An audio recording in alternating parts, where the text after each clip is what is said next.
अस्सलाम वालेकुम। कुछ अर्सा पहले मैंने मार्च 2024 के टैरिफ के मुताबिक सोलर पावर सिस्टम के बाई डायरेक्शन मीटर के बिल की कैलकुलेशन शेयर की थी।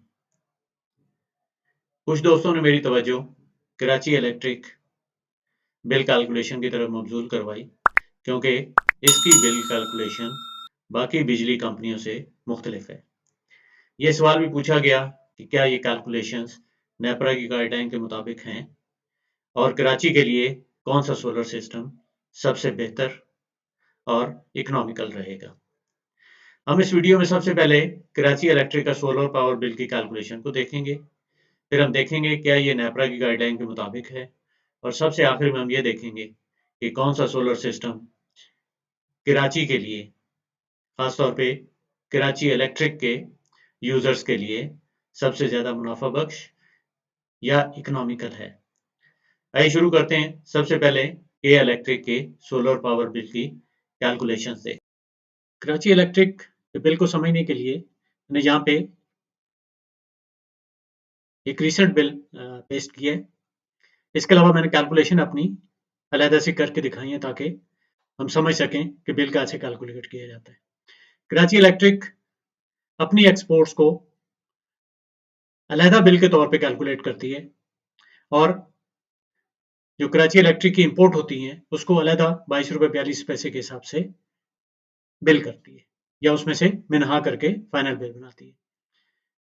कराची इलेक्ट्रिक की एक्सपोर्ट्स पी कार्स 352.95 यूनिट 41 रुपये 89 पैसे के हिसाब से चार्ज किया, 14,785 रुपये कुछ पैसे। ऑफ पीक आवर्स इसके 837.72 और 35 रुपये 57 पैसे के हिसाब से चार्ज किया, तो 29,797। इसके अलावा फ्यूल प्राइस एडजस्टमेंट है, वो उसमें ऐड कर देते हैं राइट अवे। सरचार्जेस जो हैं उसके क्वार्टरली सरचार्ज है या दूसरे सरचार्जेस हैं, वो राइट अवे ऐड कर देते हैं। तो आपके बिजली के जो चार्जेस बन रहे हैं वो ये कराची इलेक्ट्रिक की एक्सपोर्ट्स हैं। ये बन रही है 50,730। उसके ऊपर एक्साइज ड्यूटी, सेल्स टैक्स और टीवी की फीस लगा के 10,064 ये बनते हैं, और टोटल बिल आपका बन गया 60,794।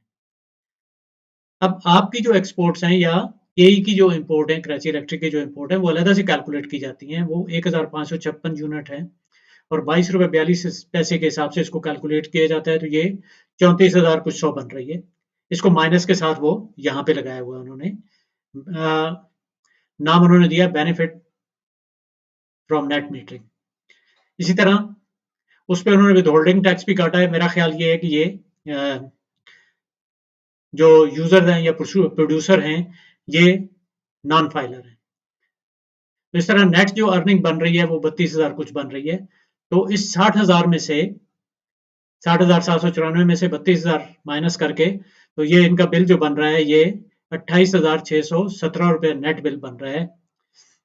ये है कराची इलेक्ट्रिक का कैलकुलेट करने का तरीका।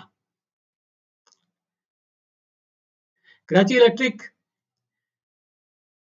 बिल और बाकी बिजली कंपनियों के बिल की कैलकुलेशन में फ़र्क जानने की कोशिश करते हैं। पहला फ़र्क इसमें यह है कि कराची इलेक्ट्रिक हर महीने अपना बिल कैलकुलेट करती है, जबकि बाकी बिजली कंपनियां क्वार्टरली बिलिंग साइकिल पर अमल करती हैं, बशर्ते कि कंपनी की कुल इंपोर्ट कंपनी की कुल एक्सपोर्ट से ज़्यादा, वरना बिल उसी महीने कैलकुलेट हो जाता है। दूसरा जो फ़र्क है वो है बिल कैलकुलेट करते हुए कराची इलेक्ट्रिक अपनी एक्सपोर्ट का बिल मुकम्मल कैलकुलेट करती है, जबकि इंपोर्ट जो कि प्रोड्यूसर की तरफ से की गई है ये अलहदा से कीमत लगाती है। इस इंपोर्ट की कीमत में से विदहोल्डिंग टैक्स भी काटा जाता है अगर जो प्रोड्यूसर है वो नॉन फाइलर है। इसके बाद बाकी बच जाने वाली रकम बिल में से मिना करके नेट बिल प्रोड्यूसर को भेजा जाता है, जबकि बाकी बिजली कंपनियां off peak hours units adjust करने के बाद अगर प्रोड्यूसर की प्रोडक्शन ज्यादा है तो 22 रुपये 42 पैसे के हिसाब से खरीद लेती हैं। अगर प्रोड्यूसर की प्रोडक्शन कम हो तो कंपनी ऑफ पीक आवर्स को बिलिंग में 35 रुपये के हिसाब से ऐड कर देती है, जबकि पीक आवर्स अलहदा से अपने रेट के मुताबिक चार्ज किए जाते हैं। इस तरह जो नेट रकम बिल की बनती है इस पर एडजस्टमेंट और सरचार्ज और टैक्सेस लागू किए जाते हैं, जबकि केई जो है वो टोटल एक्सपोर्ट पर सारे टैक्सेस लगाती है।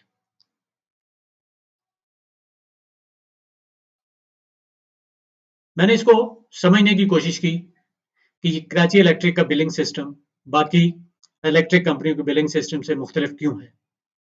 तो मुझे कुछ डॉक्यूमेंट मिले जिनमें से एक नेपरा का एसआरओ है जो गाइडलाइन प्रोवाइड करता है नेट मीटरिंग के लिए। एसआरओ का नंबर है 892 ब्रैकेट में 1 और 215 का है ये बिलिंग के तरीकेकार के बारे में खामोश है, जबकि बाकी सेफ्टी फीचर्स और बाकी चीज़ों को कवर करता है। इसके अलावा नेपरा जो है वो टैरिफ डिसाइड करता है, जैसे खरीदारी के लिए 22 रुपए 42 पैसे और जो बिजली कंपनियां वो बेचने की उनकी कीमत वो नेपरा डिसाइड करता है। बिल कैसे कैलकुलेट करना है इसके बारे में मुझे नेपरा से कुछ नहीं मिला। अगर किसी दोस्त को कुछ मिले तो मुझे शेयर जरूर कीजिएगा। इसके अलावा मुझे एक और डॉक्यूमेंट मिला है अल्टरनेट एनर्जी डेवलपमेंट बोर्ड का, जो net metering reference guide for discourse के नाम से उनकी वेबसाइट पे अवेलेबल है। इसमें बिल कैलकुलेट करने का तरीका कंप्लीट गाइडलाइन दी हुई है, जो बाकी डिस्कोस जो हैं जैसे आइस्को है, लेस्को है, हेस्को है, मेस्को है, पेस्को है, ये सारी कंपनियां जो हैं ये उस गाइडलाइन के मुताबिक कैलकुलेट करती हैं, जबकि कराची इलेक्ट्रिक का कैलकुलेशन का तरीका मुख्तलिफ है। मुझे नहीं पता कि अल्टरनेट एनर्जी डेवलपमेंट बोर्ड के दायरा कार में कराची इलेक्ट्रिक आती है या नहीं। मैंने कोशिश की थी कॉल करने के वहाँ पता करने की। ऑनलाइन इनका नंबर अवेलेबल है, कोई दोस्त अगर पूछना चाहे तो वहाँ से बिल्कुल उनसे पूछे कि कराची इलेक्ट्रिक उनकी गाइडलाइन के मुताबिक क्यों कैलकुलेट नहीं करती, या उनके दायरा इख्तियार में आता भी है कि नहीं है कराची इलेक्ट्रिक। अब आइए देखते हैं मौजूदा billing calculation system Karachi electric को मद्देनजर रखते हुए कि कौन सा सोलर सिस्टम कराची के लिए या ये इलेक्ट्रिक के यूजर्स के लिए ज्यादा मुनाफा बख्श या ज्यादा इकोनॉमिकल है। मैंने अपनी रिसर्च की, दोस्तों से भी पूछा, तो मुझे हाइब्रिड सोलर पावर सिस्टम इसके लिए बेहतरीन लगा। हाइब्रिड सोलर पावर सिस्टम है क्या?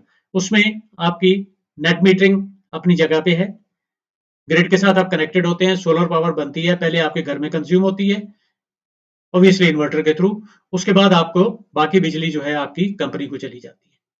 इसमें हाइब्रिड में एक एडिशनल चीज लगाई जाती है, वो है बैटरीज।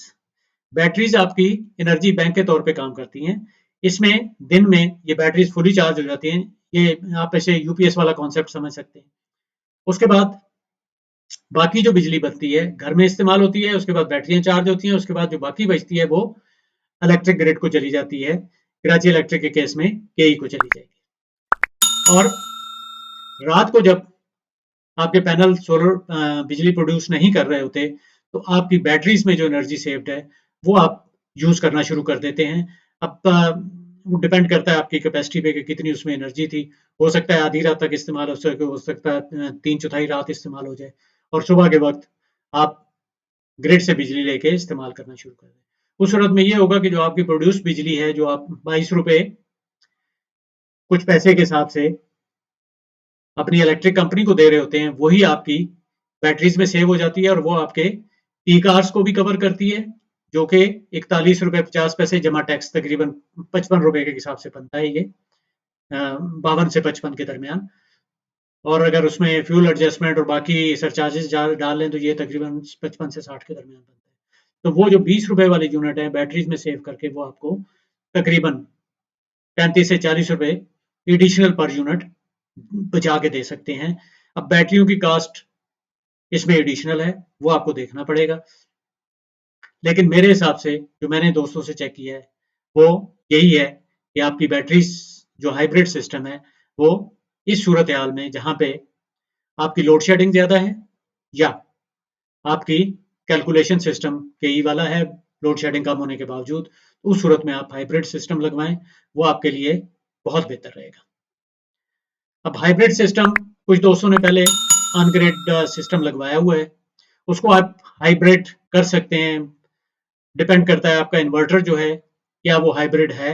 अगर आपका इन्वर्टर हाइब्रिड नहीं है तो आपको इन्वर्टर चेंज करना पड़ेगा और आपको बैटरीज लगानी पड़ेगी।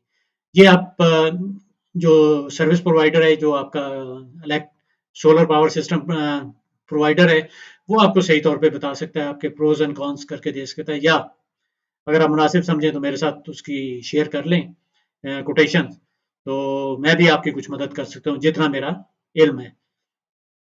अल्लाह ताला आपको आसानियाँ फरमाए और लोगों में आसानियाँ बाँटने की तौफ़ीक अता फरमाए। अस्सलामु अलैकुम व रहमतुल्लाहि व बरकातहू।